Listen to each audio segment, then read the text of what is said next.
네, 치면상학과 특이점으로 먼저 시작해 보도록 하겠습니다.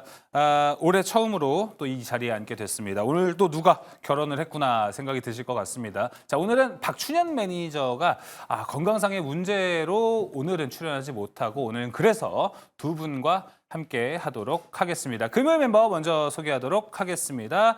조선일 매니저와 김민성 매니저 나왔습니다. 어서 오세요. 안녕하십니까. 자, 우선 새해 복 많이 받으시길 바라겠습니다. 새해 복 많이 받으십시오. 자, 먼저 김민성 매니저님. 네. 이제 2025년 새해가 밝았죠? 네. 새해 다짐 있습니까? 제 다짐은 이제 뭐 자주 말씀드리긴 했는데 또 올해 아빠가 되기 때문에 그렇죠. 네, 아이를 잘 키우고 건강하게만 잘 좋은 아이에 집중되는 한 해가 될 것 같습니다. 올해 이제 출산이 예정되어 있잖아요. 네. 그러니까 작년에는 이제 애가 생겼다는 걸 알게 됐고 그 네. 버프가 있었는데 이제 출산이 점점 가까워잖아요. 네. 작년에 있던 버프 올해는 몇 배 더 기대할 수 있습니까? 아마 이제 진짜 분유가 필요하기 때문에 예. 분유 버프가 이제 못해도 한 10배 이상은 나오지 않을까. 네. 그래서 올해 그만큼 시장이 좋을 것 같기도 하고요. 예. 이제 그 기운을 받아서 또 더 좋은 인사이트를 많이 드리도록 하겠습니다. 네. 올해 2025년 또 김민성 매니저의 활약도 기대해 주시면 좋을 것 같습니다. 이어서 조선희 매니저님, 네. 올해 다짐 있습니까? 저희 전문가로서 이제 매번 항상 이제 생각하는 게 좋은 종목을 추천드려서 우리 이 방송을 보고 계신 시청자분이 기분 좋게 해드리자. 네, 기분 좋게 하면서 부자 되시기를 원합니다. 그러니까 금년에 을사년이 이제 시작이 됐는데요. 네. 이 방송 스치면 상한가 특히 스페셜 금요일 방송 보시고 좋은 종목 받으셔서 금년에는 꼭 부자 되시기 바랍니다. 그리고 가장 중요한 게 또 건강이니까 여러분 건강 금년 한 해 동안 아프시지 말고요. 건강하게 돈 많이 벌어서 네. 부자 되시기 바랍니다. 예, 조선희 매니저님이 제일 중요한 얘기 또 해주셨습니다. 건강, 그리고 건강 다음은 돈이지 않을까. 돈 잘 벌 수 있는 방법 스치면상학과 함께 하시면 좋을 것 같습니다. 자, 일단 그럼 오늘 시장에 대한 이야기 먼저 해보도록 하겠습니다. 진짜 어제는 코스닥 보고 그래도 위안을 삼았는데 오늘 시장 보니까 2025년 좀 기대된다라고 좀 생각이 듭니다. 김민성 매니저님, 네. 한 줄 평 먼저 들어볼까요? 그냥 한마디로 정리드리겠습니다. 시장의 반등을 누리세요. 이렇게 한마디를 드리고 싶습니다. 이제 쭉 간다는 겁니까? 네, 이제 시작이라고 좀 바라보고 있고요. 이제 네. 얼마 안 되긴 했지만 이제 전 세계 증시 중에서 지금 한국 증시가 1위입니다. 상승률이.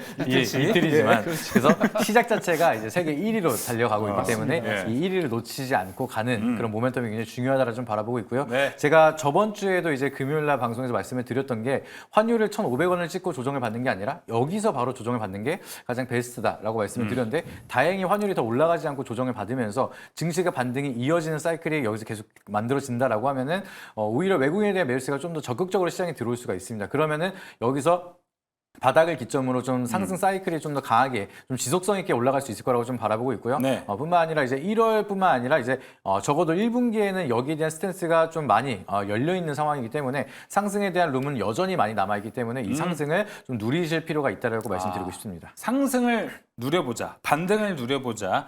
작년 2024년 보면은 우리나라가 좀 글로벌 증시에서 거의 꼴찌다시피 제일 상승을 못했던 건데 올해는 현재 이 거리에도 있지만 전 세계 1위를 달리고 있다. 이걸 쭉 갔으면 좋겠다. 이렇게 좀 생각이 듭니다. 자, 이어서 조선희 매니저님 한 줄 평 들어보겠습니다. 네, 저는 또 오래간만에 노래 한 곡 들려드리겠습니다. 노래, 네. 예, 좋습니다. 돈이 몰려온다 가자. 그래서 네. 원래는 달이 차오른다 그렇죠. 가자 그렇죠. 이거죠. 네. 예. 오늘 이제 특히 이제 작년 이제 12월 달에 원래 반등 기회가 있었는데 참 안타깝게도 그 반등 기회를 놓쳤습니다만 금년에는 아마 잘 될 것 같습니다. 잠깐 이제 화면을 좀 보여주시겠습니까? 오늘 오래간만에 아까 이제 앵커께서 말씀하셨는데 오래간만에 기관과 외국인들이 쌍끌이 매수를 했습니다. 외국인 같은 경우는 지금 보면 거래소를 2,842억, 기관이 3,200억, 그리고 코스닥이 1,400억 이렇게 매수를 했는데 자, 중요한 건 제가 오늘 깜짝 놀랐던 게 이겁니다. 뭐냐면요. 외국인들이 오늘 전체적으로 시장 전체를 봤을 때 네.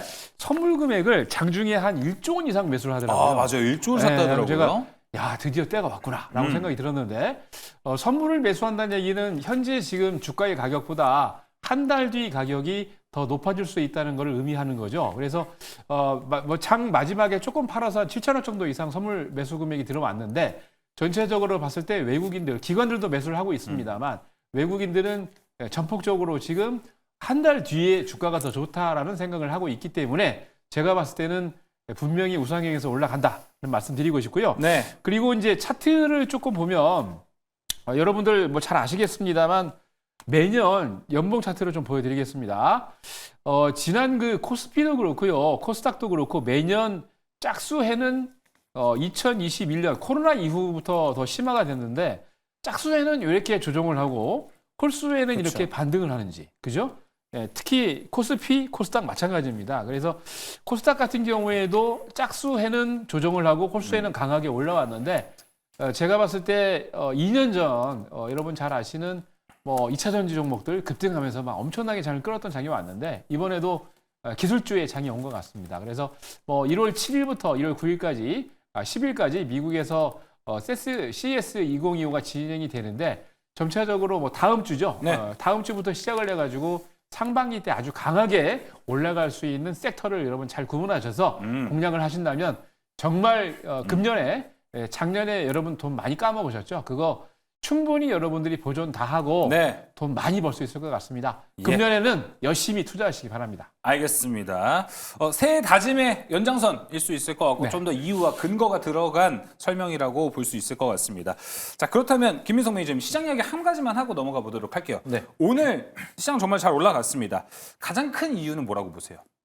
아무래도 이제 가격적인 측면에서 좀 저렴하다가 제일 좋은 것 같습니다. 네. 이제 아직까지는 우리가 증시가 많이 못 올랐던 이유가 아무래도 좀 정치적인 불확실성 때문에 많이 빠졌기 때문에 거기에 대한 가격 조정이 있었지만 그쵸. 이 이슈가 사실 해소가 된 건 아닙니다. 그렇죠. 근데 그럼에도 이제 주가가 올라가고 있다는 거는 그만큼 가격적인 측면에서 굉장히 좀 메리트가 있는 시장이다라고 좀 글로벌적으로도 이제 인정을 받고 있기 때문에 상승에 대한 룸이 크면 클수록 이제 기대감이 많이 만들어질 수가 있는 시장이 바로 국내 증시다라고 보시면 좋을 것 같습니다. 그래서 환율도 워낙 이제 많이 상승을 했었는데 환율도 여기서 더 오르지 않고 맞아요. 가격 조정이 좀 이어지는 스탠스가 이어진다라고 하면은 환율에 대한 고점을 찍고 외국인에 대한 수급도 이제 환차익에 대한 메리트 때문에 국내 증시에 지속적으로 들어올 수 있는 그런 모습이 만들어지다 보니까 외국인에 대한 수입이 또 간만에 또 증시에 많이 들어오는 모습이 나타나고 있고요. 오늘 또 신기하게도 개인만 매도를 하는 모습이었습니다. 그래서 증시를 끌어올리는 주체들이 다시 시장에 들어오고 있다는 좀 긍정적인 유의미한 수급이 만들어지면서 이제 가격적인 메리트가 가장 부각이 되고 있고 네. 그 외에도 이제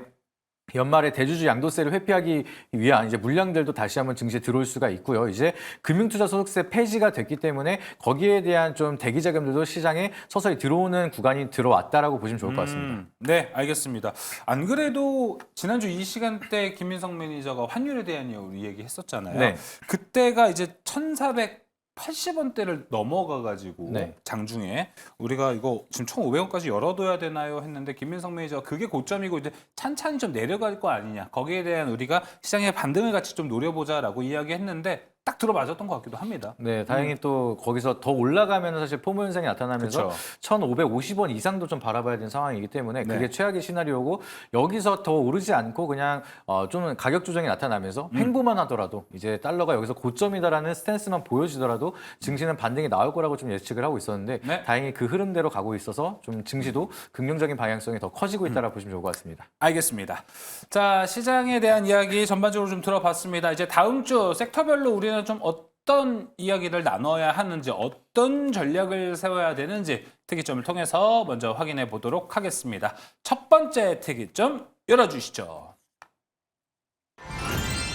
확실히 반도체가 살아나야 지수도 시원하게 올라가는 것 같습니다. 얼마 만에 이 반가운 반등인지 모르겠는데요. 새해 반도체의 반등, 이제 다시 새로운 시작이 좀 될 수 있을지 이야기를 나눠봐야 될 것 같습니다. 오늘은 조성희 매니저님, 좀 CES 이슈와 함께 앞으로 늘어날 반도체, 그 기대감이 이야기의 주가 좀 되지 않았나 생각이 듭니다. 네. 맞습니까? 네, 맞습니다.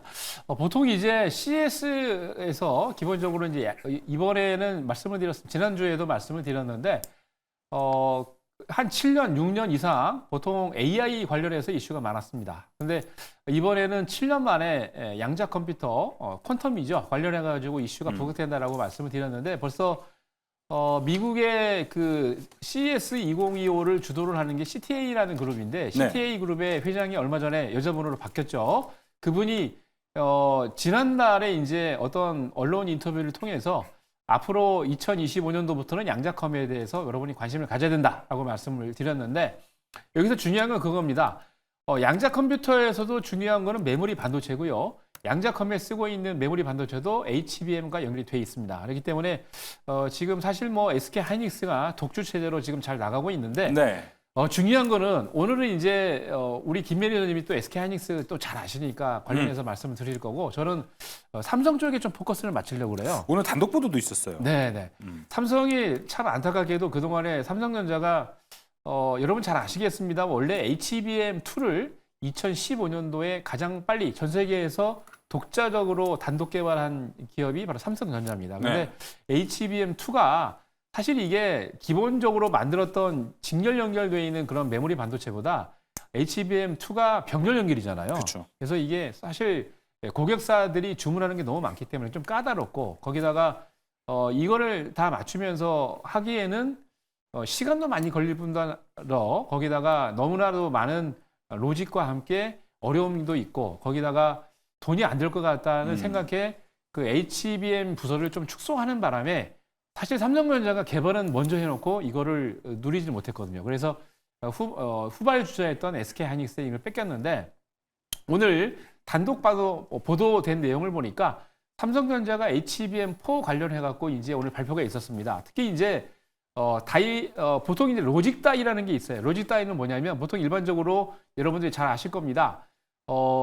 요즘 나오는 메모리 반도체 같은 경우는 본체 다이에 이게 다이가 뭐냐면 이제 밑에 쉽게 얘기해서 사람의 뇌 같은 역할을 하는데 네. 반도체 위로 쭉 싸는 반도체들을 통제할 수 있는 그런 것이 바로 로직 다이입니다. 근데 로직 다이 테스트가 다 끝났다는 얘기는 뭡니까? 삼성전자가 이미 HBM4 쪽에서는 마무리를 다 끝내고 본격적으로 양산하기 위해서 준비가 돼 있다는 얘기입니다. 그래서 로직 다이 위에다가 말씀드린 대로 디램이라든지 여러 가지 HBM 관련된 메모리를 적재해서 앞으로 뭐 16단 이상으로 적재해서 쌓을 건데 이게 이미 끝났기 때문에 SK 하이닉스에 놓쳤던 그런 HBM 시장을 다시 삼성전자가 적극적으로 공략할 생각이 있는 것 같고요. 네. 그리고 말씀드린 대로 세스에서 지금 2025가 다음 주부터 시작이 됩니다. 자, 근데 양자컴에 대해서도 여러분들이 많은 기대감을 갖고 있는데 양자컴의 실질적으로 중요한 것은 양자컴에 들어가는 CPU도 중요하지만 양자컴에 들어가는 메모리도 중요합니다. 말씀드린 것처럼 HBM4가 전략적으로 양자컴에도 들어가기 때문에 앞으로 HBM3, HBM4를 누가 잘 만드냐에 따라서 또 금년부터 시작해서 앞으로 다가올 미래 성장 동력에 그리고 특히 메모리 반도체 쪽에 많은 영향을 미칠 겁니다. 그래서 삼성전자가 몇 년 뒤쳐져 있던 거를 다시 한번 네. 발전할 수 있는 원동력으로 그렇죠. 삼아서 다시 한번 HBM4의 그 주력을 잡았으면 좋겠다는 생각이고요.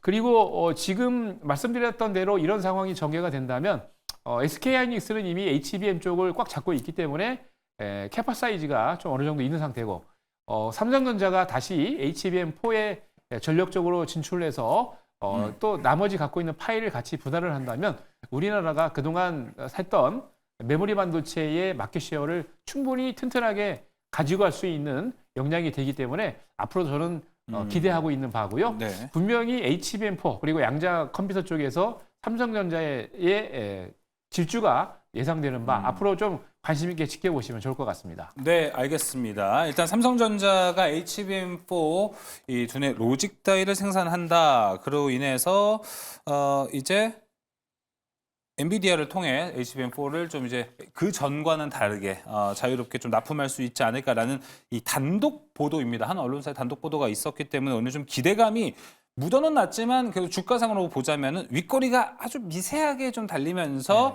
일단 장 마감은 됐습니다. 다음 주 되면 이제 삼성전자 잠정실적 발표도 우리가 기다려야 될 것 같은데 조소희 매니저님 반면에 오늘 증권가에서는 삼성전자 목표 주가를 내렸습니다. 네. 이거에 대해서 좀 어떻게 보시나요? 저도 좀 안타깝게 생각을 하는데 사실 여러 가지 입장을 봤을 때는 HBM이 좀 많이 좀 관련이 있는 것 같아요. 그러니까 지금 리포터를 쓰시는 많은 애널리스트 분들이 생각하기에 기본적으로 HBM 쪽에 이제 많이 뭐라 그럴까요? 적극적 기술력이 떨어진다는 생각이 있었고 그렇죠. 거기다가 몇몇 리포트를 보니까 사실 메모리 반도체 쪽에서 삼성전자가 전체 30%의 비용을 차지를 하는 게 중국 시장입니다. 네. 레거시 반도체, 특히 이제 D램 쪽인데 중국 같은 경우는 가파르게 올라오고 있는 반도체 회사가 있어요. 바로 창신 반도체인데 그 회사가 사실 뭐 예전에는 뭐 미국이나 일본, 우리나라 반도체를 카피뛰고 했었는데 요즘은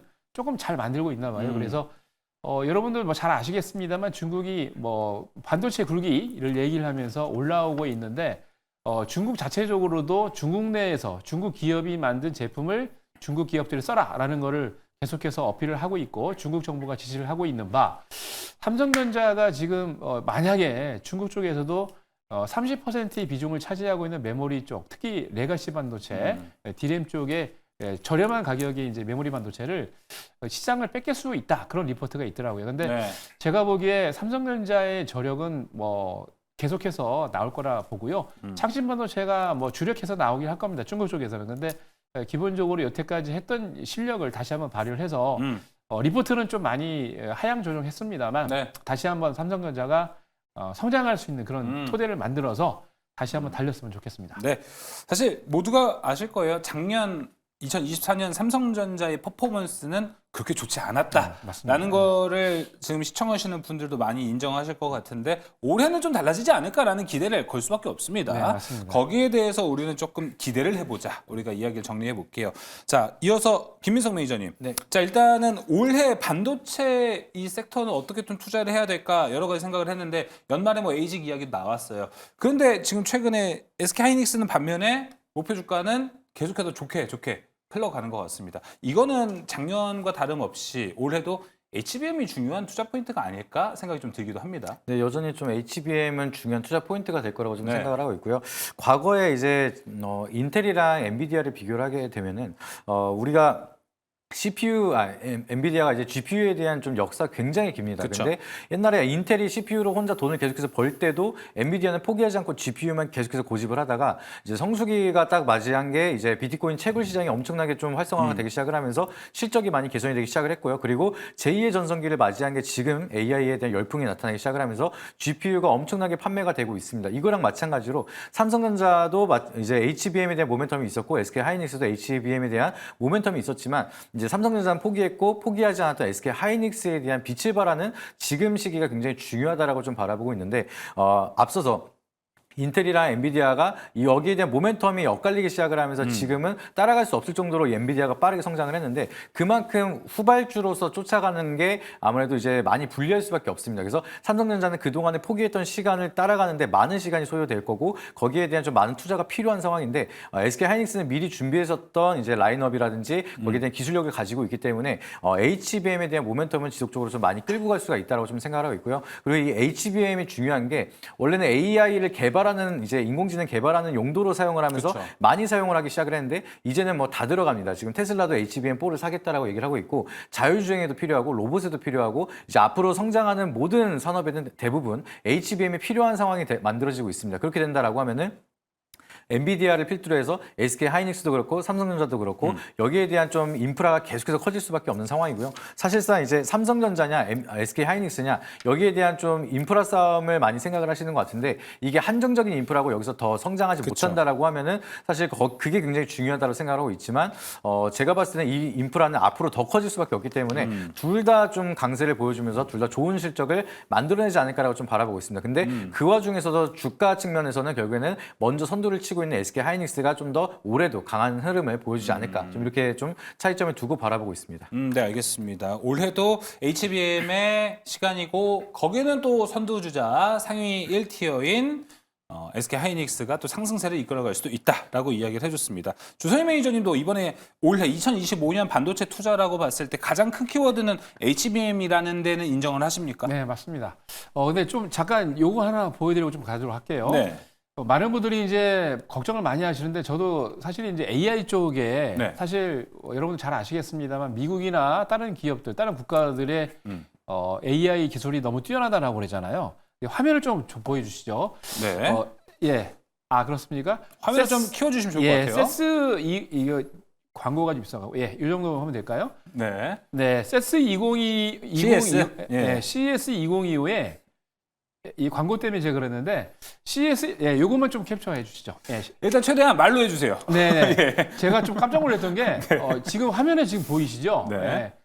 지금 컴퓨터에 바탕화면이 좀 많이 나오긴 했는데 더 크게 열면 광고 때문에 제가 네. 더 크게 못합니다. 근데 빠르게 해주시는 게 좋을 것 예, 같아요. CS 네. 2025에서 제가 깜짝 놀랐던 게 양자컴이 지금 우리 다른 나라에 비해서 우리나라가 좀 많이 뒤져져 있고 기술력도 많이 떨어집니다. 근데 AI 쪽도 그런 줄 알고 제가 있었는데 오늘 MSN하고 다른 루트를 통해 가지고 많은 사이트에서 요거를 연결해서 공유를 많이 하던데 AI 혁신 사항을 보통 이제 CES에서 발표를 합니다. 근데 깜짝 놀랐던 게 이번에 혁신 사항을 받는 우리나라 국가의 기업이 28개고 미국이 7개, 이거 2위고 일본과 대만이 2개, 그리고 홍콩과 태국이 1개입니다. 무슨 얘기냐?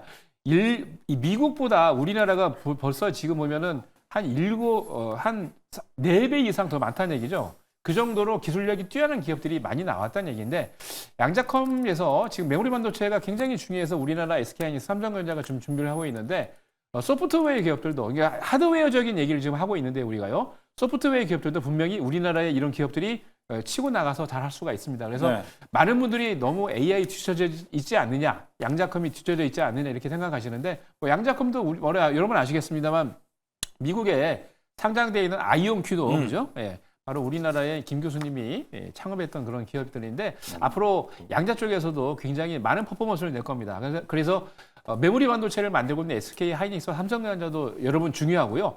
지금 말씀드렸던 AI 그리고 양자컴에 대한 소프트웨어를 만드는 기업들도 여러분 관심 있게 지켜보시기 바랍니다. 알겠습니다. 여기 더 나아가서 AI 소프트웨어 양자컴까지 우리가 좀 관심 있게 지켜보면 좋을 것 같다. HBM, 양자 그리고 HBM 양자 AI 소프트웨어까지 그쪽 관련된 것들 CES 2025의 기대감과 함께 보시면도 좋을 것 같습니다. 자, 그러면은 일단은 김민석 매니저님, 네. 오늘 이 반도체 상승 흐름 봤을 때는 다음 주까지도 좀 이어질 것 같긴 하세요. 네, 그럼요. 이제 시장의 전반적인 흐름도 이제 시작이라고 좀 바라보고 있고요. 일단은 삼성전자를 필두로 해서 좀 좋은 흐름이 만들어지고 있는데 사실 말도 많고 탈도 많았습니다. 이제 국내 증시의 반도체 기업들은 뭐 버블이다 어쩌다 이렇게 말들도 굉장히 많기 때문에 그쵸. 연초에 상승을 하다가 엔비디아랑 어느 순간부터 디커플링이 되기 시작을 하고 국내 반도체 기업들만 좀 더 가격 조정이 심하게 나타났습니다. 근데 그 가격 조정이 끝나고 나서 이제 다시 한번 고개를 들고 있는 구간이기 때문에 물론 이제 레거시에 대한 포커스가 많이 맞춰져 있고 디램에 대한 가격 하락에 대한 요인이 좀 비중이 많이 있는 기업들은 상승이 좀 제한적일 수는 있겠지만 그럼에도 이제 시스템 반도체에 대한 모멘텀을 충분히 가지고 있는데도 불구하고 실적도 잘 나오는데도 불구하고 주가가 가치 조정을 받았던 기업들은 오히려 저가 매수에 대한 기회가 되면서 네. 상승에 대한 룸이 굉장히 많이 남아있는 기회가 많은 종목들이 보여지고 있습니다. 그래서 그 기업들은 이제 다음 주뿐만 아니라 이제 1월 달은 계속해서 상승에 대한 모멘텀이 좀 기대해봐도 되지 않을까라고 좀 개인적으로 바라보고 있기 때문에 참고하셔서 보시면 좋을 것 같습니다. 알겠습니다. 자, 그럼 바로 종목부터 들어보도록 하겠습니다. 조성희 매니저님. 네. 자, 이제 시작된 반도체 상승장. 네. 제일 잘 갈 수 있는 종목, 제일 기대가 큰 종목은 어디입니까? 저는 이제 여러 가지 종목을 생각을 했는데 요즘 이제 이슈가 또 삼성전자가 지분을 많이 갖고 있는 기업들이잖아요. 그래서 오늘 갖고 나온 기업은 저는 삼성전자가 지분을 많이 갖고 있는 기업으로 가져나왔습니다. 어디죠? 요즘 이제 급등하고 있는 레인보우 로보틱스가 35% 갖고 있잖아요. 그렇죠. 그 뒤로 두 번째로 많이 갖고 있는 게 YC라는 기업입니다. 와이셔. 이 YC라는 기업은 어떤 일을 하고 있냐면 속해 버닝 테스트를 하고 있는 기업인데 이 회사 실력이 엄청 좋습니다. 그래서 삼성전자가 오래전부터 찜을 했던 그런 기업인데요. 현재 주가도 이렇게 많이 올라가지 않았어요. 차트상으로 보면은 작년 여러분 차트를 보여주시면 아시겠지만 작년 6월 달에 거의 메모리 반도체 종목들이 고점을 찍었지 않습니까? 고점을 찍고 난 다음에 너무 조정했습니다.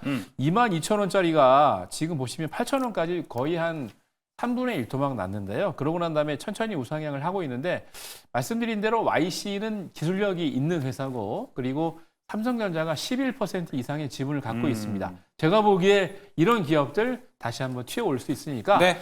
메모리 반도체 쪽에 버닝 테스트인 이 회사 잘 관심 있게 지켜보시기 바랍니다. YC를 얘기한다는 전제, 대전제는 삼성전자의 상승이겠죠? 그렇죠. 맞습니다. 예, 알겠습니다. 일단 삼성전자가 잘 가고 그 다음에 또 따라 올라갈 수 있는 밸류체인 YC 소개해 줬습니다. 이어서 김민석 매니저님 종목은요? 네, 저는 좀 SK랑 같이 커플링이 될 수가 있는 DI 종목 설명드리도록 하겠습니다. DI. 네, DI DI 같은 경우에는 이제 자회사 디지털 프론티어를 통해서 SK 하이닉스랑 반도체 검사 장비에 대한 수주를 했던 이력이 있기 때문에 여기에 대한 모멘텀으로 좀 반도체 장비에 대한 모멘텀이 좀 지속적으로 만들어지고 있는 모습입니다. 그래서 25년도에는 본격적인 실적에 대한 수혜가 만들어지기 시작을 하면서 실적 성수기에 대한 기대가 나타난다라는 얘기가 계속해서 증권가에서 나오고 있기 때문에 네. 본격적으로 25년도에 저점을 찍고 나서 제대로 된 상승을 기대할 수 있는 대표적인 종목 중에 하나다라 보시면 좋을 것 같고요. 뿐만 아니라 이제 삼성전자랑 HBM4에 대한 버닝 테스트 공급 계약 체결도 한 이력이 있기 때문에 DI는 이제 SK 하이닉스뿐만 아니라 삼성전자가 이제 앞으로 브로드컴이라든지 엔비디아랑 HBM4에 대한 모멘텀을 만들어가면 갈수록 여기에 대한 버닝 테스터 앞으로도 굉장히 중요한 역할을 할 수밖에 없는 장비이기 때문에 여기에 대한 수요는 지속적으로 늘어날 수밖에 없다라고 보시면 좋을 것 같습니다. 그리고 네. 현재는 이제 DI 같은 경우에는 매출 규모가 전년 이제 연간 매출 대비해서 한 65% 가량을 최근에 SK 하이닉스랑 공급한 이 계약을 체결한 이력이 있기 때문에 SK 하이닉스에 대한 매출 의존도가 굉장히 높은데 앞으로 엔비디아라든지 브로드컴에 대한 HBM 모멘텀이 SK 하이닉스도 계속 넓어진다라고 하면은 당연히 DI에 대한 실적도 앞으로 이제 캐파가 계속해서 커질 수밖에 없기 때문에 네. 같이 커플링되면서 주가 측면에서도 좀 긍정적으로 바라볼 수가 있고 주가도 최근 들어서 많은 깊은 조정을 받고 나서 다시 한번 고개를 이제 막 들고 있는 그런 구간이라서 부담 없이 접근해도 되는 대표적인 종목이지 않을까 이렇게 말씀드리도록 하겠습니다. 알겠습니다. DI 뭐 얘기는 들으면서 뭐 SK 밸류체인 얘기는 했지만 SK, 삼성 다 또 챙겨갈 수 있는 네. 또 종목이지 않을까 싶습니다. 자, 오늘 제가 이 자리에 앉으면은 항상 섹터마다 여기서 저의 선택도 함께 이야기를 하거든요. 여러분 제가 얘기하는 종목은요. 그냥 한 귀로 듣고요. 한 귀로 흘리시고 오히려 매니저들이 그걸 두고 훈수 이걸 더 적극적으로 들어주시면 좋을 것 같습니다. 투자 고지가 이럴 때 꼭 나갑니다. 네, 잘 참고해 보시면 좋을 것 같고요. 제가 여기서 오늘 반도체를 보면서 괜찮게 본 종목은 주성 엔지니어링입니다. 자, 일단은 과하게 올라가 있지 않은 게 일단 저한테 가장 매력 포인트가 될 것 같고요. 일단 여기도 마찬가지로 삼성전자, SK 하이닉스의 밸류체인을 모두 다 가져갈 수 있는 공통적인 매력도까지 있습니다. 한 가지 더.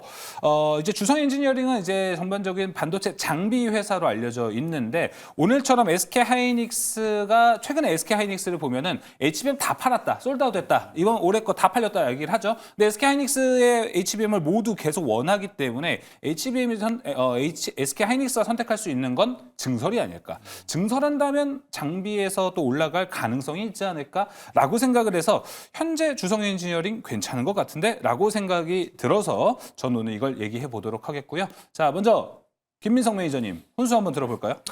훈수라고 하기에는 너무 좋은 종목을 잘 가지고 오셔서 그동안에 이제 또 경제방송을 오랫동안 한 예. 짬이 있기 때문에 예. 이제 종목 선정을 굉장히 잘하신 것 같습니다. 예. 그래서 앞서 말씀하셨던 것처럼 반도체 장비에 대한 모멘텀은 계속해서 좋아질 수밖에 없기 때문에 아까도 말씀드렸던 게 AI 반도체에 대한 모멘텀은 이제 끝이 아니고 끝이 보이지 않고 이제 시작점에 만들어져서 앞으로도 생산력이라든지 캐파 증설은 계속해서 들어갈 수밖에 없는 상황입니다. 그러면은 직접적으로 투자라는 것보다 투자를 받고 여기에 대한 수혜를 받을 수 있는 이런 장비주들에 대한 모멘텀은 장기적으로 좀 실적에 대한 수혜가 오래 끌고 갈 수가 있을 거라고 좀 바라보고 있고요. 네. 차트를 보시더라도 이제 가격 측면에서 굉장히 부담스러운 자리도 아닙니다. 맞아요. 그래서 보시게 되면 자세히 보시면은 매물대 위로 올라왔습니다. 이렇게 되면은 위에 있는 매물대는 없고 지금 지지받고 있는 라인대가 굉장히 탄탄하게 다져지고 있는 구간이기 때문에 하방에 대한 리스크보다는 상방이 열려 있는 구간이라서 제가 봤을 때는 굉장히 좋은 자리에 나쁘지 않은 모멘텀을 가지고 있는 좋은 네. 종목이라서 훈수될 건 딱히 없는 종목이라고 말씀드리도록 하겠습니다. 예, 알겠습니다. 일단 칭찬을 들었어요. 조선일 매니저님도 칭찬을 해줄지. 저도 똑같이 칭찬을 드리고 싶습니다. 어색한데요? 예. 원래 이제 여러분들 잘 아시겠지만 우리 강양하고 저는 원래 앙숙인데 네. 칭찬을 별로 잘 안 해요. 근데 오래간만에 참 좋은 종목을 갖고 오신 것 같아요. 잠깐 네. 화면을 갖고 화면을 좀 왔다는 보여주시죠. 것도 아닌 것 같기도 하고. 예. 화면을 좀 보여주시죠. 화면을 네. 화면 스캔 좀 해주시죠. 네. 저는 보통 이제 그 기관 투자자나 또는 외국인 투자자의 움직임을 잘 보는데 주성 엔지니어링은 오래 전부터 지금 보시면 뭐 삼성자산 운용은 원래 반도체 쪽에 깊이 투자를 하고 있는 그런 회사이기 때문에 전체 주식 비중이 한 2.03, 미래에셋 자산운용부터 해서 거의 우리나라에서 조금 목에 힘을 주고 있는 그런 운용사들이 많이 샀어요. 그 뜻은 회사의 가치가 있다는 얘기죠. 네, 그래서 굉장히 잘 고르셨다라는 말씀을 하고 싶고 거기다가 이게 작년에 주식을 제가 이제 이 회사가 갈 때가 됐는데 원래 여러분 아시겠습니다만 주성 엔지니어링은 반도체가 올라갈 때 엄청나게 올라가는 종목 중에 하나인데 네.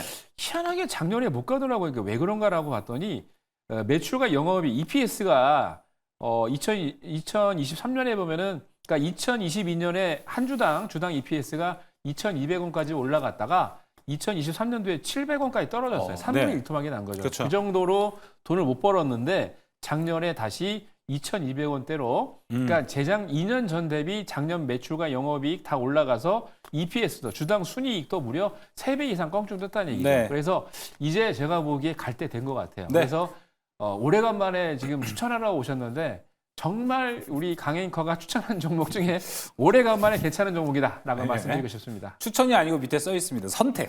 선택이라고 써 있다는 거 네. 여러분들도 한 번 더 인지하셨으면 좋겠고 저는 뭐 주성 엔지니어링입니다. 하지만 더 좋은 종목은 김민성 매니저가 DI 소개했고요. 그리고 이제 조서희 매니저가 YC 소개했으니까 이 두 종목을 더 관심 있게 지켜보는 게 더 좋지 않을까 제 개인적인 생각이 듭니다.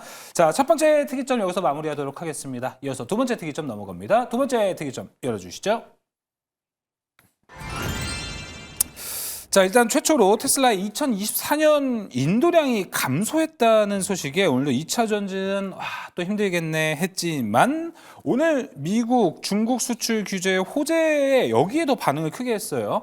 그러다 보니까 2차 전지가 오늘 좋은 하루를 보냈습니다. 악재보다 호재가 더 컸다는 것, 이걸 좋게 봐야 될 것 같은데 다시 좋아질 거다. 이제 조금 근데 하지만 김민석 매니저님, 네. 2차 전지를 볼 때 야, 다시 좋아질 거다. 이런 낙관론을 마냥 펼치기는 좀 어려울 것 같아요. 네. 오늘 2차 전지의 상승을 좀 어떻게 해석을 하셨나요? 저는 그냥 단순하게 데드캣 바운스다라고 좀 생각을 했고요. 마음 아프네요. 네. 네. 2차 전지가 이제 워낙 많이 빠지고 52주 신저가를 막 찍고 이제 그러다 보니까 그런 타이밍에서 증시가 좀 강하게 반등이 나왔습니다. 어제 같은 경우에는 코스닥만 상승을 했지만 오늘은 코스피까지 상승을 하면서 이제는 2차 전지가 이제 증시랑 같이 바닥이 아닐까 약간 이러한 기대감이 만들어지기 시작을 하면서 설마 여기서 더 빠질까라는 매수세도 좀 같이 들어온 것 같습니다. 여기에 맞물리면서 이제 처음에 좀 상승에 대한 트리거를 만들어낸 게 테슬라에 대한 인도량은 줄어들었지만 오히려 ESS는 많이 팔렸다라고 얘기를 하면서 그동안 좀 트럼프 대통령 당선인 때문에 신재생 에너지에 대한 겁을 괜히 많이 먹은 거 아닌가 약간 이런 기사가 나오기 시작을 하면서 신재생 에너지도 좀 움직이기 시작을 했고 2차 전지에 대한 모멘텀도 다시 한번 회복이 되기 시작을 했는데 네. 사실 2차 전지는 가격이 저렴하다라는 메리트 말고는 아직까지는 갈 길이 굉장히 많습니다. 저렴한 건 맞죠? 네, 저렴하긴 한데 이게 이제 미래 가치에 대한 선반영이냐 아니면 정말 캐즘이라서 일시적인 현상이기 때문에 가격이 네. 저렴한 거냐 여기에 대한 좀 흐름을 우리는 어느 정도 숙제가 남겨져 있는 상황이기 때문에 이거를 투자자들이랑 이제 시장에 대해서 해명을 해야 되는 상황입니다. 이제 계속해서 2차 전지에 대한 모멘텀이 굉장히 좋다라고 우리가 재작년부터 많이 얘기를 하기 시작을 했는데 네. 여기서 갑자기 EPS가 적자로 돌아서기 시작을 하면서 안 찍히기 시작을 했습니다. 예. 그러다 보니까 그동안에 올라갔던 거는 사실상 실적만 봤을 때는 버블인 상황이 돼버린 상황이기 때문에 주가 측면에서는 지금 회복을 못하고 있는 상황인데 이거를 다시 한번 돌리기 위해서는 결과적으로는 그만한 실적을 다시 한번 찍어내야 되는 상황이고 이제 캐즘 현상을 극복을 해야 되기 때문에 ESS든 이제 자율주행이든 전기차에 대한 모멘텀을 다시 한번 회복을 하거나 2차 전지에서 업황 자체가 수치로 살아나는 구간까지는 우리가 어느 정도 보수적인 관점으로 바라봐야 되지 않을까 좀 이렇게 보고 있습니다. 정말 수치가 좀 돌아서야 살만한 매력도가 생긴다고 보십니까? 왜냐면은 네. 단기적으로는 트럼프 취임 이후에는 뭔가 시그널이 좀 오지 않을까 이런 생각이 들기도 하거든요. 근데 사실상 뭐 신재생 에너지는 이제 반대쪽에 대한 모멘텀을 많이 가지고 있다 네. 보니까 2차 전지가 이제 모멘텀이 이제 트럼프 당선인 같은 경우에는 IR 보조금을 축소하겠다 뭐 이런 얘기가 나오면서 사실상 좋은 거는 제가 누누이 항상 말씀을 드리지만 테슬라가 가장 수혜를 보기 그건 때문에 맞아요. 국내 증시에 대한 모멘텀으로는 현대기아 쪽에 대한 모멘텀이 제대로 회복이 되면서 거기에 대한 밸류 체인이나 파이프라인에 대한 수혜를 받을 수 있는 2차 전지 소재 기업들도 잘 성장할 수가 있느냐 이게 좀 가장 중요할 것 같습니다. 근데 아직까지는 저 개인적인 생각으로는 거기에 대한 모멘텀을 지금 드라마틱하게 극복을 할 수가 있을 거냐라는 의문점을 여전히 가지고 있는 상황이기 때문에 계속해서 항상 강조를 드리고 있는 거는 테슬라에 대한 파이프라인을 가지고 있는 기업들은 나쁘지 않다. 근데 국내에 대한 파이프라인에 대한 의존도만 가지고 있는 기업들은 어느 정도 아직은 실적이 찍히기 전까지는 보수적인 관점을 바라보자. 계속해서 이렇게 말씀을 드리고 있는데 이 뷰에 대해서는 아직은 변함이 없습니다. 알겠습니다. 아직은 좀 보수적으로 보자. 하지만 테슬라 밸류체인도 그렇죠? 예, 알겠습니다. 자, 여기에 대해서 조선 매니저님도 동일하게 좀 생각을 하십니까? 아니면 올해 2차 전지는 어딘가 기회는 있어 보이십니까? 우리 똘똘이 스머프 김 매니저님이 정확하게 팩트를 말씀하신 것 같아요. 반전은 없나 보네요. 네, 예. 저도 원래 여러분들 뭐 오랫동안 봐오셔서 아시겠지만 2021년, 22년부터 방송에 출연을 해서 이 프로그램에 출연해서 2차전지 쪽 굉장히 강조했던 사람 중에 한 명입니다. 예, 근데 제가 작년 10월 달 이후부터는 2차 전지는 글쎄요라고 말씀을 드리고 갖고 있는 비중을 축소하십시오라고 말씀을 드렸는데 오늘 그 에디뷰시나 그 투자회사 쪽에 리포트가 나온 게 있어요. 그래서 그 리포트를 이렇게 꼼꼼히 챙겨보니까 네. 어떤 내용이 나와 있냐면 그러니까 재작년 대비 작년에 테슬라가 전체 비중에 한 2만 대? 많지는 않아요. 많이 인도량이 줄었다고 해서 엄청나게 마이너스 된 건 아닌데 문제는 뭐냐면 중국 내에서는 전 세계에서 글로벌에서 국가 중에서 중국은 이상하게도 전기차가 8% 성장을 했습니다. 네. 다른 국가들은 조금씩 마이너스에서 빠졌는데요. 근데 보통 일반적으로 8% 성장했다는 얘기는 그러면 중국에 진출한 테슬라도 8% 이상 성장했을까라고 했는데 그렇지 못했다는 얘기죠. 그래서 결국은 중국 회사 대비 테슬라가 그만큼 매출을 못했다는 얘기인데 오히려 에드부시나 다른 증권 애널리스트들이 분석한 내용을 미국에서 나온 내용 리포트를 보니까 오히려 작년에는 그렇지만 금년에는 다를 것이다 라고 얘기를 했어요. 그래서 제가 왜 그런가 하고 곰곰이 그 내용을 이렇게 훑어보니까 테슬라가 작년 10월 달에 이미 그 일론 머스크가 얘기를 했었죠. 현재 저가형 지금 모델을 만들고 있기 때문에 왜냐하면 중국 내에서는 고가보다는 저가형이 좀 많이 팔리는 상태인데 저가형을 대처하기 위해서는 테슬라도 지금 저가형 모델을 만들고 있고 금년에는 중국 기업들을 따라잡을 수 없지만 내년, 그러니까 올해죠. 올해는 충분히 따라잡을 수 있습니다라는 말을 인터뷰에서 했습니다. 근데 그게 사실화되고 있는 상태이고요. 그래서 리포트 내용 중에 작년 대비 올해가 매출이 한 20% 이상 성장할 것으로 예상을 하고 있습니다. 그래서 테슬라가 어제 뭐 인도분이 많이 감소돼서 한 6%, 7% 가까이 폭락을 했는데 그건 걱정 안 하셔도 될 것 같고요. 다만 중요한 거는 우리나라의 아까 김 매니저님이 말씀하셨던 현대차나 기아차인데 지금 얼마 전에 우리나라 현대차 같은 경우는 아이오닉 6하고 아이오닉 9 그리고 그죠. 그리고 이제 전기차 같은 경우 EV6, EV9 그리고 제네시스에도 한 기종이 총 5개의 기종이 IRA 혜택을 그렇죠. 받으면서 어제 예. 7,500달러 우리나라 돈으로 이제 1,000만 원의 혜택을 받는데 중요한 거는 이게 트럼프하고 테슬라의 일론 머스크가 문제죠. 일론 머스크가 여러분들 테슬라의 일론 머스크가 했던 얘기 생각나십니까? 얼마 전에 우리 트럼프가 대통령으로 확정된 이후에 계속해서 IRA를 축소를 하고 돈을 주지 마라라고 했습니다. 왜 그러냐면 그 내용은 즉슨 미국에서 유일하게 전기차를 팔아서 돈을 벌고 있는 건 테슬라밖에 없고 다른 회사들은 다 이제 문을 닫아낸다는 얘기죠. 그리고 기본적으로 일본이나 우리나라 기업들도 이 1,000만 원, 그러니까 7,500달러를 주지 않으면 혜택을 주지 않으면 오히려 테슬라가 강하다는 것을 계속 보여주고 있는데 그런 리스크가 좀 산재하고 있습니다. 그래서 만약 트럼프도 그런 얘기를 했기 때문에 바이든 내에서는 이걸 허락을 했지만 트럼프 2.0이 시대가 도래를 하면서 이게 만약에 손바닥 뒤집듯이 뒤집어 버린다면은 이게 좀 문제가 될 수 있거든요. 그래서 그런 리스크가 좀 있기 때문에 우리 김 매니저님이 말씀하셨던 2차 전지는 뛰어 올라가는 진짜 고양이가 아니고 죽기 전에 깜빡 한번 튀어오르는 데드캣 바운스로 저도 보고 있기 때문에 거기에 대해 동의하는 바입니다. 알겠습니다. 조선희 매니저, 김민성 매니저 모두 오늘 2차 전지가 계속 강한 모습을 보여주긴 했어요. 하지만 오늘의 상승을 일단은 데드캣 바운스 그리고 김민성 매니저는 숫자로 증명이 될 때까지 기다려보는 이 보수적인 관점이 더 낫지 않을까까지 이야기를 했습니다. 자, 그렇다면 오늘 김민성 매니저 오늘 올랐던 종목들 뭐 코스모화학, 코스모 신소재 여기가 뭐 이제 10% 올랐고 에코프로도 오늘 10%대 또 상승하는 모습을 보여줬거든요. 네. 이 종목들 안에서 이렇게 올랐던 건 어떻게 좀 해석을 하시나요? 그냥 그만큼 많이 빠졌기 때문에 이제 여기도? 그렇다라고 좀 보고 있고요. 이제 진짜 중요한 건 결과적으로는 이제 에코프로 BM이 31만 원대를 다시 올 수 있느냐 이게 제일 중요하신 거잖아요. 많은 네. 분들이.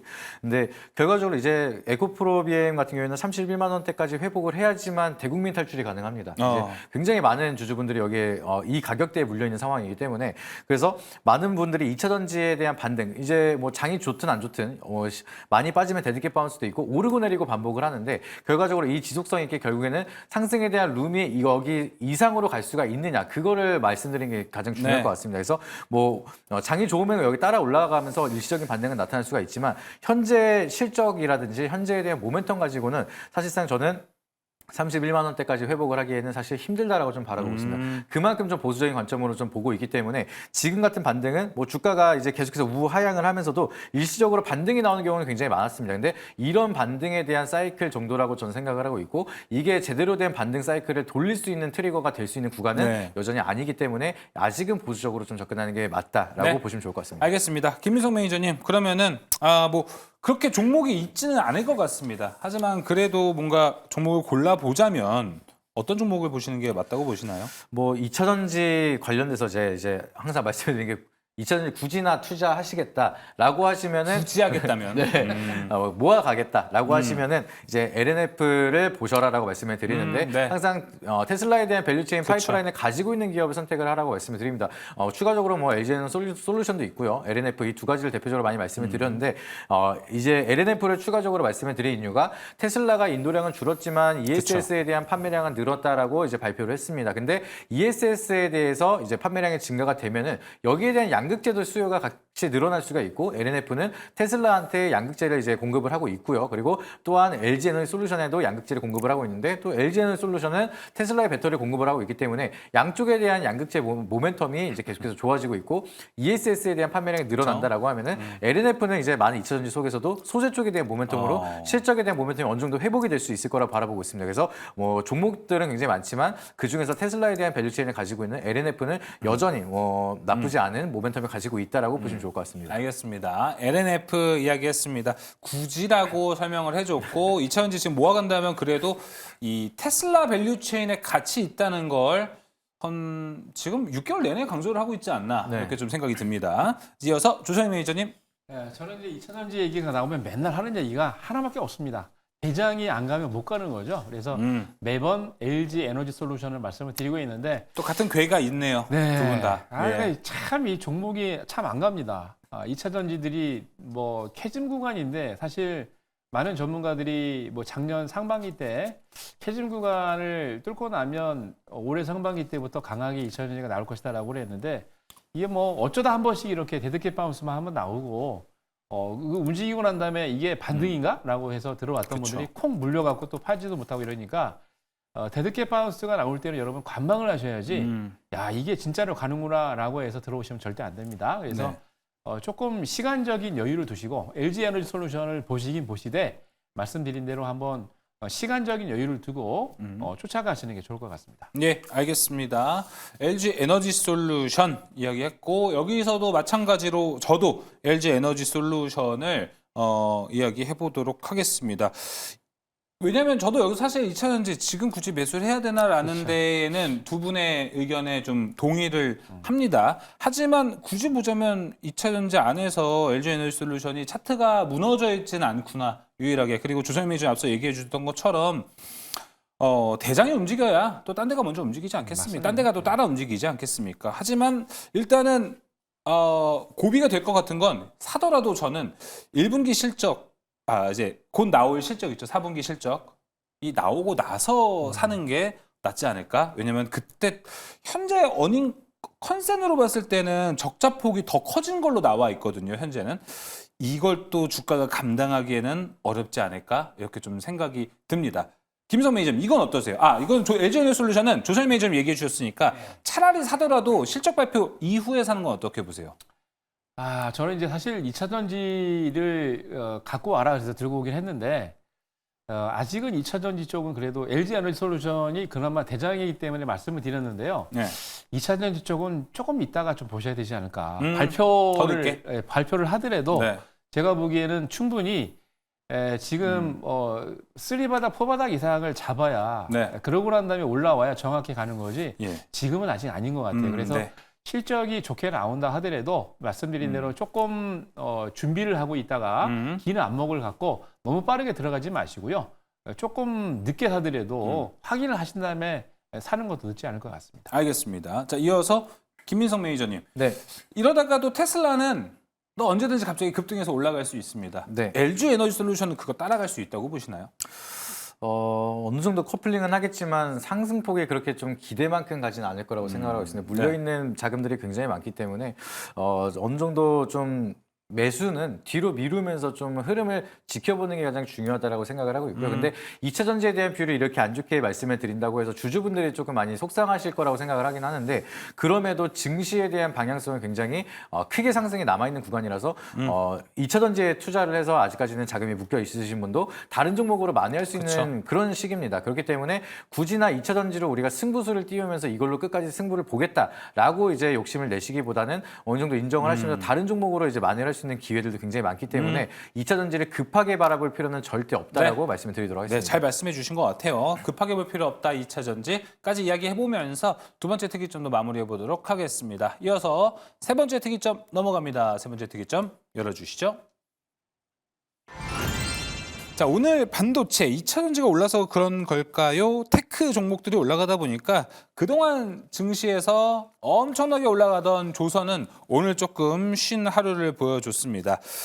그리고 오늘 현대 3사의 올해 그 목표 수주 금액이 나왔거든요. 작년에 비해서 엄청나게 늘어난 모습이 좀 보였습니다. 그렇기 때문에 여기에 대한 기대감, 올해도 조선은 강하겠구나라고 생각이 듭니다. 올해도 조선 강할까요? 조선일 매니저님? 네, 조선은 항상 강합니다. 네, 제가 또 조선 또 잘 보고 있는데 네.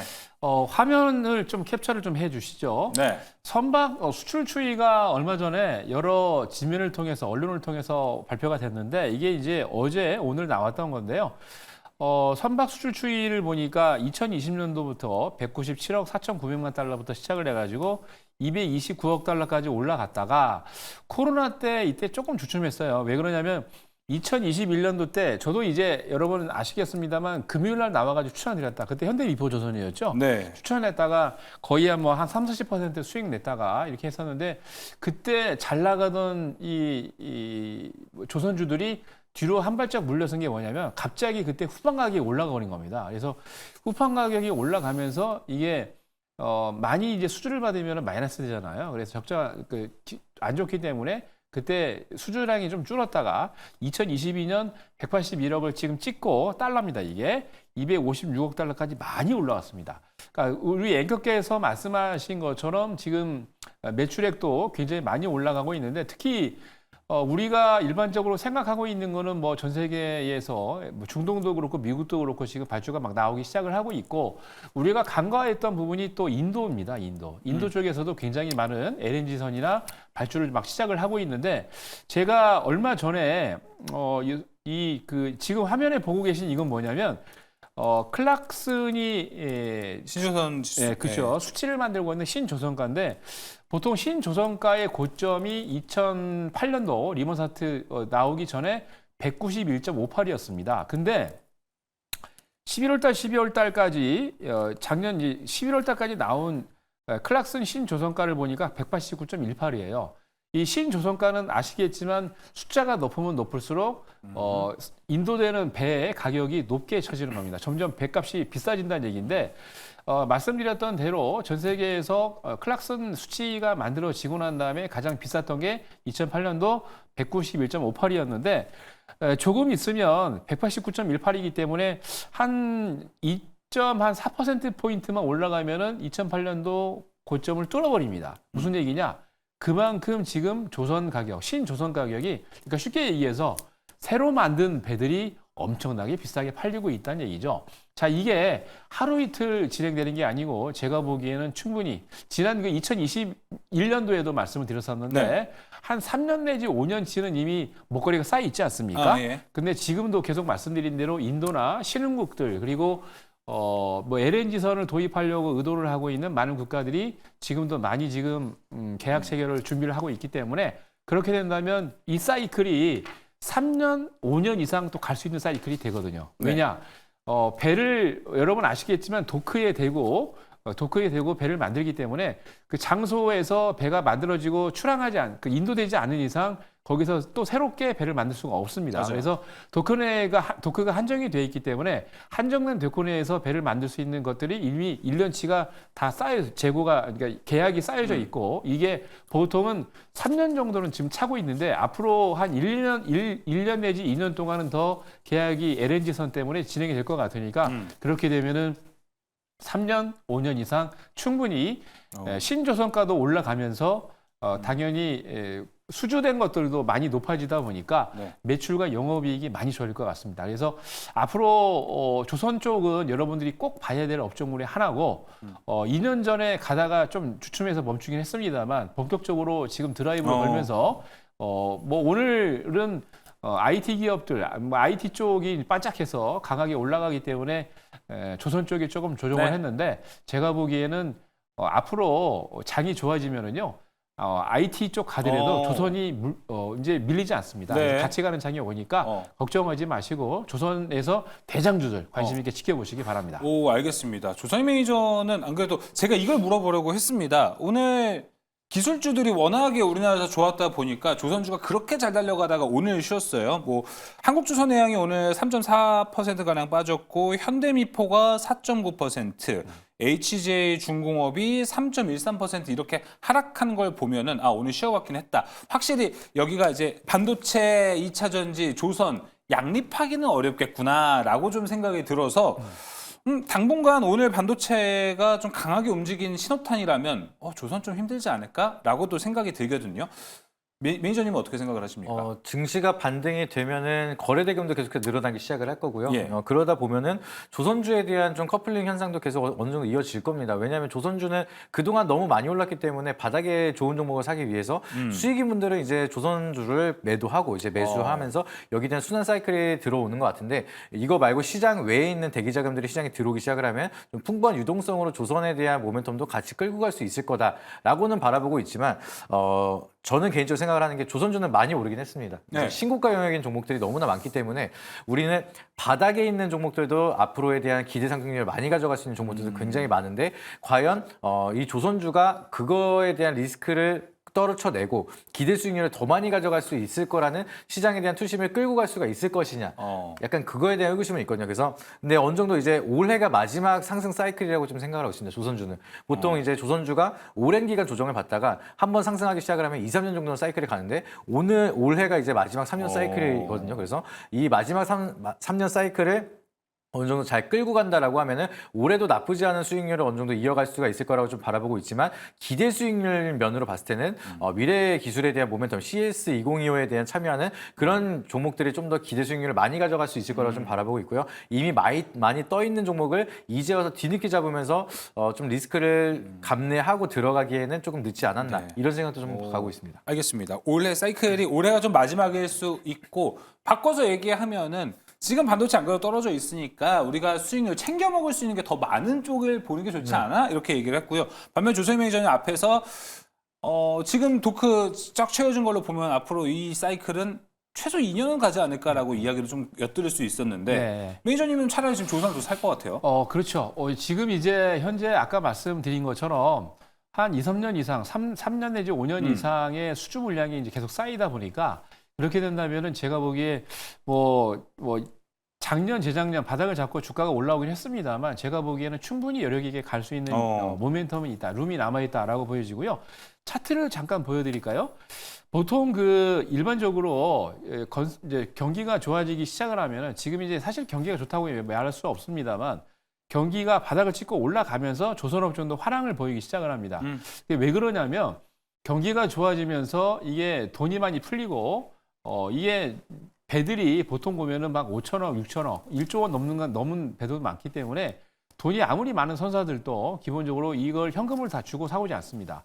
국책은행이나 여러 은행들을 끼고 기본적으로 론을 일으켜가지고 그거를 그죠? 보증을 쓰고 난 다음에 갖고 오는 경향이 없지 않아 많은데 그렇기 때문에 차트를 지금 보시면요. 이게 2007년도 때 그때 리먼 사태 오기 전까지 올라갈 때가 이게 한 4년 5년 동안 올라갔습니다. 근데 2007년 올라간 게 너무 올라갔기 때문에 우리가 보기에는 앞에 있는 것들이 정말 작게 보이는데 자 보세요.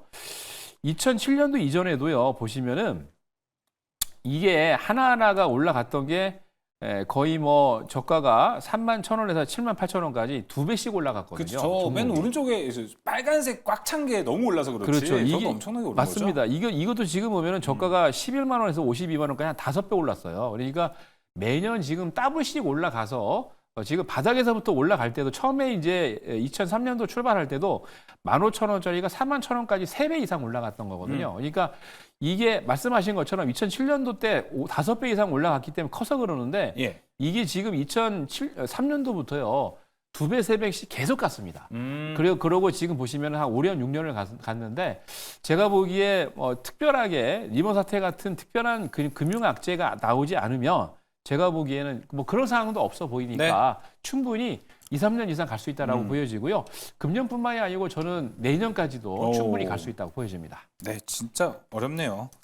야, 조선은 과연 더 갈 수 있을지. 이게 진짜 국내 시장에서는 선택의 딜레마가 좀 될 수도 있을 것 같고 아까 그래서 채팅창에는 은은영님께서 한 번만 떨어져라. 나 좀 사자. 이렇게 올려주셨습니다. 오늘 같은 날 샀어야 되는 건가 이렇게 좀 생각이 들기도 하고요. 자 그렇다면 종목은 어느 쪽으로 좀 바라보는 게 좋을지 김민성 매니저님 종목 한번 먼저 들어볼게요.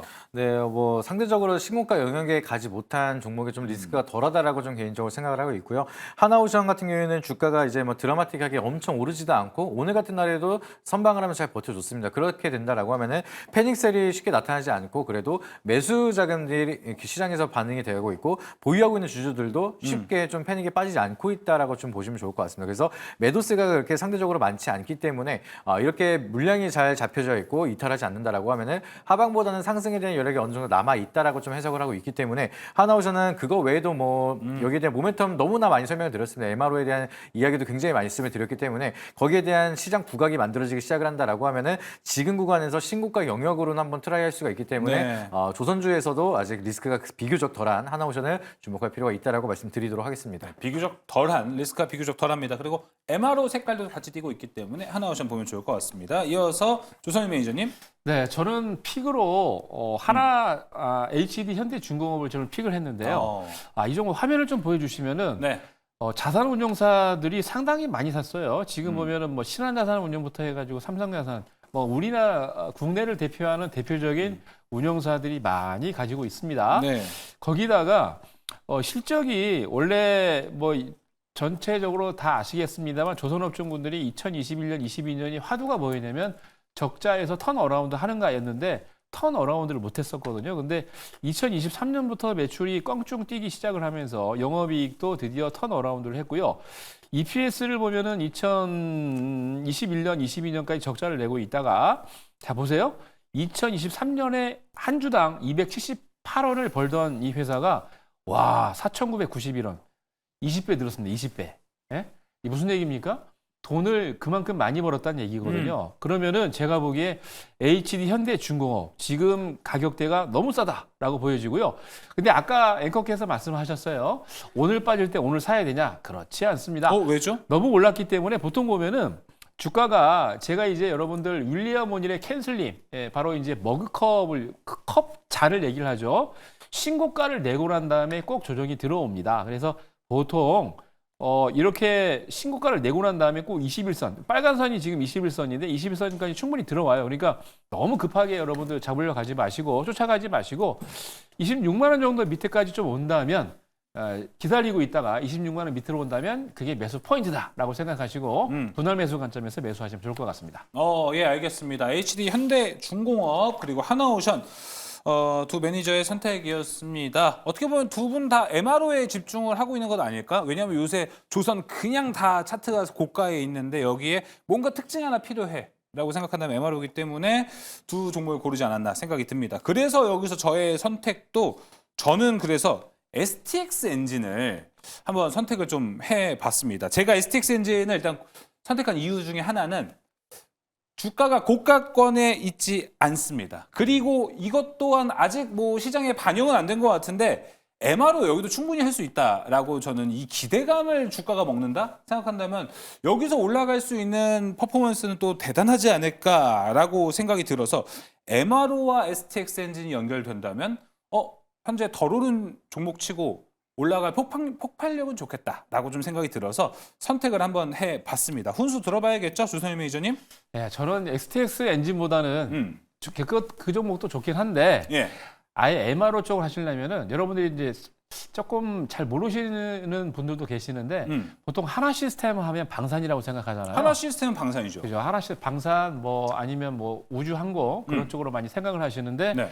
한화 시스템이 작년 5월 달에 하나 오션하고 같이 필라델피아에 있는 필레 조선소를 인수를 했습니다. 그렇죠. 그때 인수할 때 60%의 지분을 갖고 들어갔거든요. 그래서 그렇게 MRO 쪽을 생각하신다면 제가 보기에 하나 시스템이 더 낫지 않나 생각이 들고요.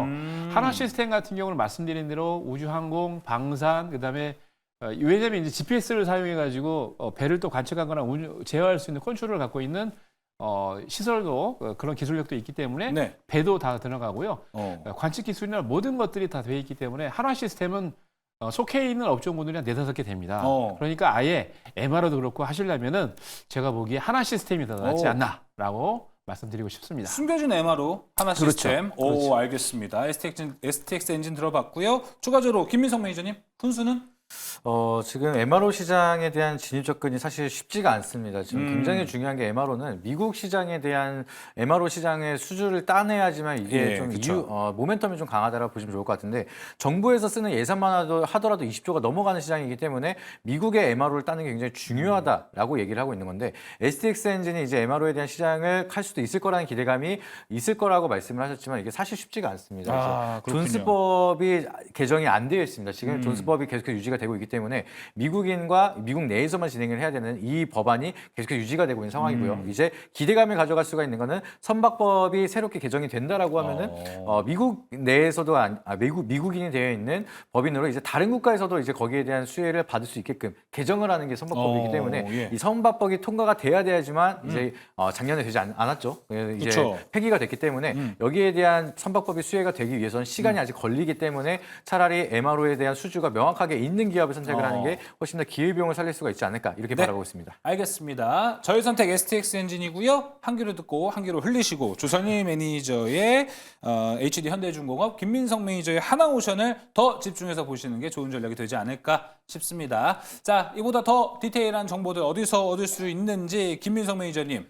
네, 네이버 밴드에 김민성 검색하시게 되면은 제가 운영하고 있는 밴드가 나오게 됩니다. 다양한 인사이트들 계속해서 공유를 드리고 있고 CES 2019가 얼마 남지 않았습니다. 미래 기술에 대한 모멘텀들 계속해서 자세히 교육을 해드리고 있으니까 오셔가지고 많은 투자 포인트들 잡아가시길 바라도록 하겠습니다. 네, 자 김민성 매니저의 네이버 밴드에서 좋은 정보 얻어가셨으면 좋겠습니다. 이어서 조선일 매니저님. 네, 저도 네이버 밴드에서 조선일하고 검색하시면 여러분들에게 아침부터 많은 정보를 드리고 있습니다. 또한 트레이딩할 수 있게 하루에 한두 종목씩 드리고 있는데 요즘 수익이 아주 좋습니다. 오셔서 트레이딩도 한번 해보시고요. 네. 저는 이제 매주 장 끝나고 오후 매주 화요일하고 금요일 오후 3시 30분에 공개 방송을 했습니다. 오늘 또 제가 이제 업로딩해서 유튜브에 올려드렸는데 주말을 이용하셔가지고 유튜브에 조선일 하고 검색하셔서 들어가셔서 오늘 방송 한번 보시면 아주 여러분 좋은 정보 얻어갈 수 있을 것 같습니다. 네, 주말 통해서 조선일 매니저, 김민성 매니저의 방송 그리고 밴드를 통해서 좋은 정보 얻어가셨으면 좋겠습니다. 특이점은 여기서 마무리합니다. 이어서 특별한 포트 대결로 이어집니다.